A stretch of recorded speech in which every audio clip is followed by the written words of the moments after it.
Alright, so DJI put out an update yesterday, December 7th, for the original OG Air Units and Air Unit Lite to make it backwards compatible with the Goggles 2 and the Remote Controller 2, the ones that people have been using with the O3 Air Units and the Avata.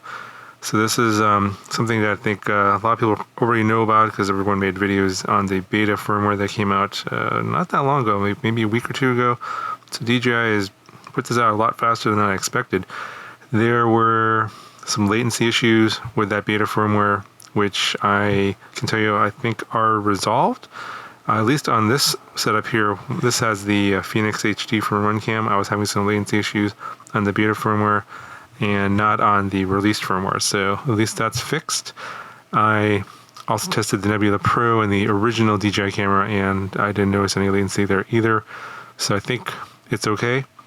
Basically, in addition to the backwards compatibility for the Remote Controller 2 and the Goggles 2, they did add the MSP DisplayPort or Canvas mode, so you can get the Betaflight OSD in your goggles. And I only have the Goggles 2, I don't have the Goggles V2, I have the Goggles V1 back there.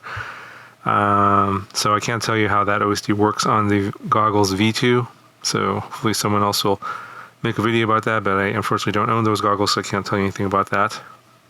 And also note that if you do the firmware update for the goggles, the remote controller, and the air units, the air units will not reconnect, rebind with the old V1 remote controller and the V1 and V2 goggles. It's basically a one-way trip. You can't have, it doesn't let you bind to all the old stuff, so basically it lets you bind to the new stuff, but not the old stuff. But if you want to flash back to the old firmware, it does let you downgrade. Now, I've heard reports that this works with air units that have been rooted. I have a few that I rooted, but maybe I didn't do it correctly. I'm not an expert in the whole rooting stuff, so, and the WTF OS firmware, but I did try to see if the rooted air units would update to the new firmware, and I get an error message in my DJI, the DJI Assistant FPV series. It says that the firmware list can't be loaded. I don't know what that means. If any of you guys know what that means or what I did wrong, I'm curious to know what happened there. Some people told me, well, I've heard on Facebook that other people said that their rooted air units were able to update, but none of mine are, so I'm not sure. Maybe I need to reinstall the DJI Assistant app or something. I'm not 100% sure. If you know, let me know down in the comments below. Curious to know about that and what your experience has been. Now, once I updated the firmware on the Goggles 2 and the Remote Controller 2, I did not lose my bind to the O3 air unit, so I still had video to the goggles for the O3 air unit, but I lost the bind on the Remote Controller 2, so I had to rebind. That was kind of weird. I haven't done full testing on what happens when you go back and forth. It seems like it's okay. Like I went back and forth a few times and it didn't lose binds, so I'm not sure if that was a one-time, one-off thing. Because I've previously updated the firmware on the Remote Controller 2 and I never lost bind on the O3 air unit, so it was kind of weird. But I didn't have to rebind on the goggles after I updated the firmware on the goggles and on the air units, so that was kind of weird. So there's some, weird stuff with DJI here, not unheard of, but just something to be aware of. You might need to do some rebinding. We'll have to see to what extent that happens for other people. So on a slightly different topic here, on the Goggles 2, I got this new foam here that's just kind of soft and it's very flexible. And this lets me get my eyes closer to the screens. And I would recommend getting the little screen protector too. This is actually additional, so you can buy one or the set. Just get the set here. This actually stays in fine. I think it was like around $14. I got it from AliExpress. I think they're available on Amazon now as well. I'll put links in the video description if you want to check it out.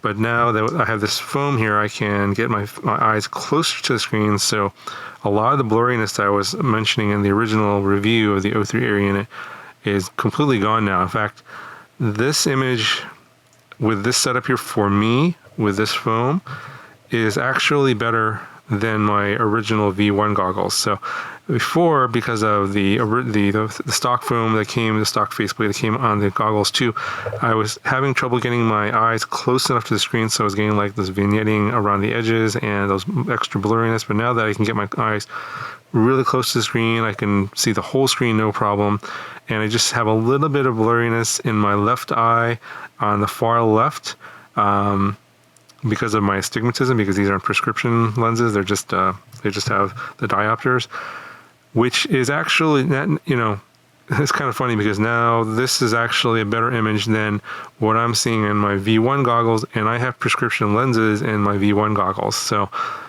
I don't know what magic what kind of magic voodoo they did here with the screens, with these screens on the same camera. So I distinctly know how this camera looks, the Phoenix HD on the V1 goggles, and the image on here is just way brighter, way more detailed. It actually looks larger because this is a 16:9 screen, and this is I don't know exactly what's going on there, but it looks even larger, and it's sharp all over. Like the whole thing is perfectly sharp, whereas I still have a little bit of blurriness on the V1 goggles. So needless to say, I'm basically not going to be probably using my V1 goggles much anymore. I'm going to be, for the quads that I'm going to be flying a lot with the old Air units, I'm going to upgrade those to the new firmware and use the V1 or the goggles too. And of course, you know, this is a much nicer goggle, smaller, lighter, just overall, just, you know, the screens are better. And now with this new foam, I can see perfectly clearly. So your experience might be different. I don't know what your situation is with, you know, what you need for your goggle, or for you to get the best image possible out of this. But I know that some people had that problem like me, where the faceplate was too narrow and you couldn't get your eyes close enough. If you get this alternative foam, this will, I think, will solve that problem for you. And if you have the other problem where you need your eyes to get further away and the stock foam isn't thick enough, there is a silicone cover for the stock foam that will actually increase the thickness. Obviously, that will make things worse for me, but it might make things better for you. So again, everyone's face is going to be a little bit different. But yeah, I just wanted to share that, and you know, pretty happy with these now.